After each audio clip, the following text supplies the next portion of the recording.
5 ditë pas i vrau shokun e tij Arben Hasa në Manës të Durrësit, policia ka vënë në pranga Miran Tilën, autorin e krimit të rënd.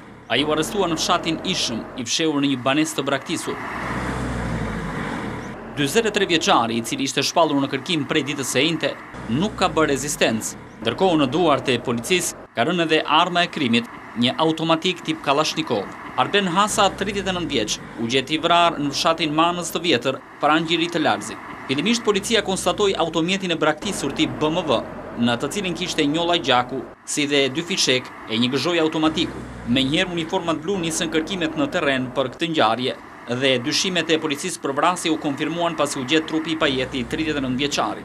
Sipas ekspertëve, ai ishte qelluar me automatik kur ka qenë automjet dhe i plagosur ka tentuar të largohet pak metra, por është goditur nga një tjetër plumb vdekje prurës. Shkak i krimit ka qenë një konflikt i vjetër i nisur përpara 4 muajsh. Arben Hasa ishte pronar i një zdrugtarie në Maminas.